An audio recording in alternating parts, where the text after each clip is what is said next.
I refuse to accept the view that mankind is so tragically bound to the starless midnight of racism and war that the bright daybreak of peace and brotherhood can never become a reality. I also believe that unarmed truth and unconditional love will have the final word. Martin Luther King.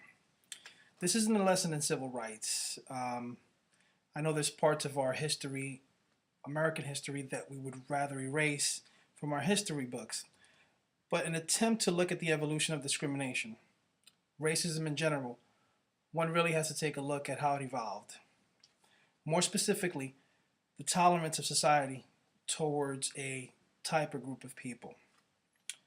How far has society evolved since the days when young men were hung from trees or people were denied services or the ability to ride a bus, all because of the color of their skin?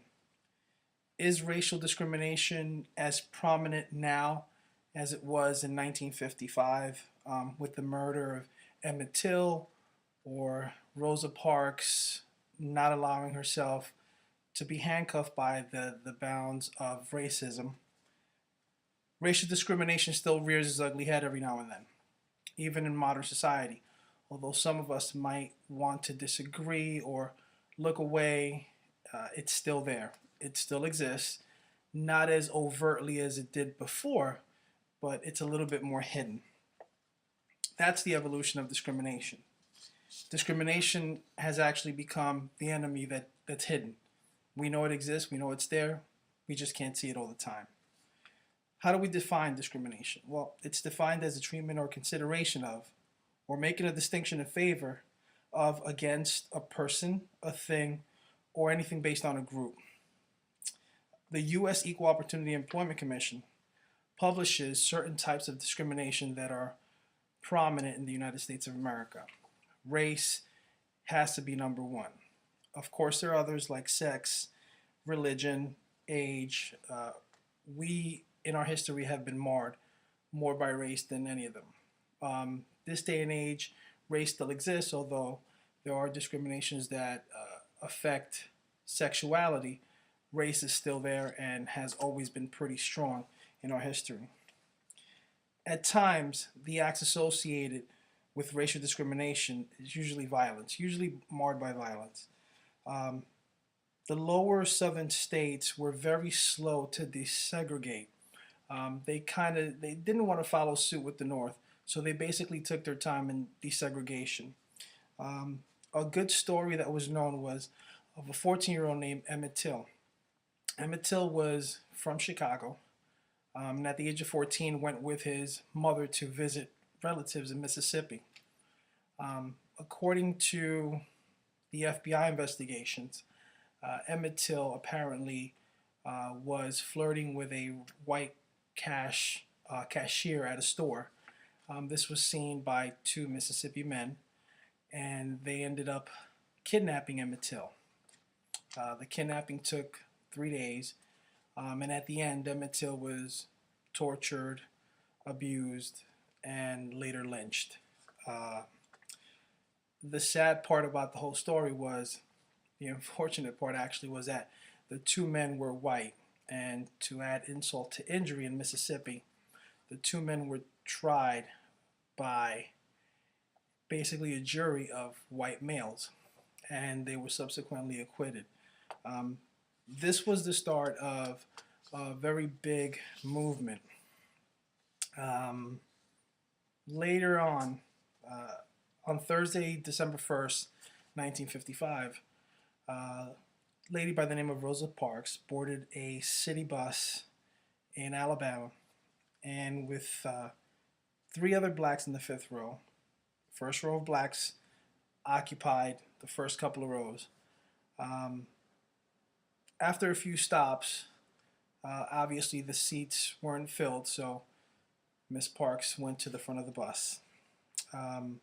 According to the law at the time, blacks and whites were not allowed, and blacks had a segregated section of the bus, was usually towards the back. Well, Miss Rosa Parks refused, and unfortunately she was arrested. These two stories were the beginning of the civil rights movement. Emmett Till, and Rosa Parks.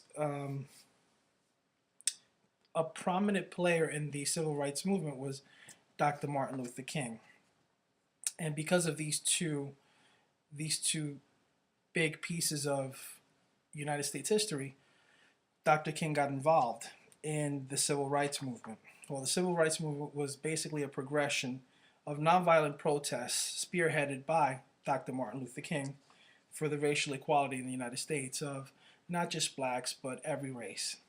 Uh, Dr. Martin Luther King was a Baptist minister who was born in Atlanta, Georgia in 1929.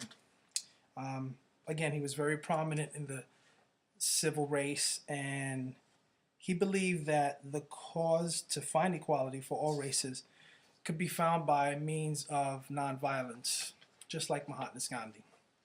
Um, December 1st, 1955, Dr. Martin Luther King led the boycott of the Montgomery Bus Company by blacks. This was the bus company that Rosa Parks was big for. Um, that year, as a matter of fact, that entire year after the boycott, blacks did not ride the Montgomery Bus Company. Um, Earlier that year, Dr. Martin Luther King was also investigating a case where a 15-year-old girl named Claudette Colvin refused to give up her seat to a white man. Well, the white man cited Jim Crow laws. Jim Crow laws in the South, they were instituted in 1877 by the U.S. government following politicians' attempt to equalize the rights of the freed slaves. In doing that, this basically segregated whites and blacks.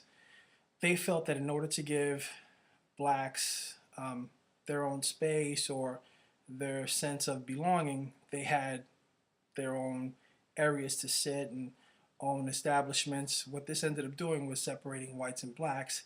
And since it was run by mostly white politicians, the blacks had a lot of inferior things such as bathrooms and hotel rooms and, again, the back of the bus.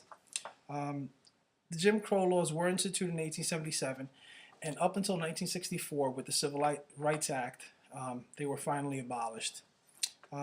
Dr. Martin Luther King would eventually have a holiday named in his honor. And just to show that discrimination still exists, the holiday became a national holiday in 1986, but not all 50 states observed. Obviously, there has always been a disconnect between states, and this is more modern discrimination. Until 2000, so from 1986 to 2000, not all of the 50 states agreed, and up until 1989, there were only 44. The last one being South Carolina, and a big one being Arizona. Arizona originally rescinded the Martin Luther King Day as a holiday, and what it ended up doing was set off a massive boycott. Well, this boycott became big because what was going to happen was this boycott was going to run into the Super Bowl, which is a huge revenue getter for any state that has it. Following that, somehow Arizona finally passed Dr. Martin Luther King's holiday. To look at more modern forms of discrimination, you could look at NYPD, New York Police Department. Now, this is so relevant to me because I was actually born and bred in Brooklyn, New York. NYPD has a law called a stop and frisk law, which has the NYCLU, which is the New York Civil Liberties Union, up in arms. What the stop and frisk law does, it gives the power of a law enforcement officer to stop anyone he deems a threat. According to the NYPD, stop and frisk practices raise serious concerns over racial profiling. They're basically illegal stops, and they violate a person's privacy.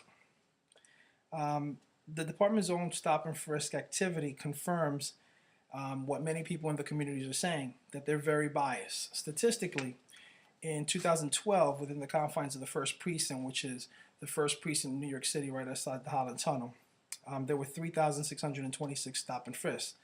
73% of those were either black or Hispanic. 5.3 of those were white.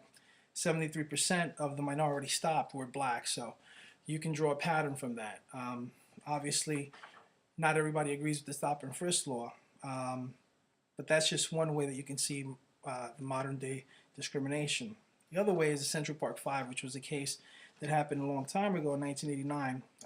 There was a white woman raped in Central Park, and the first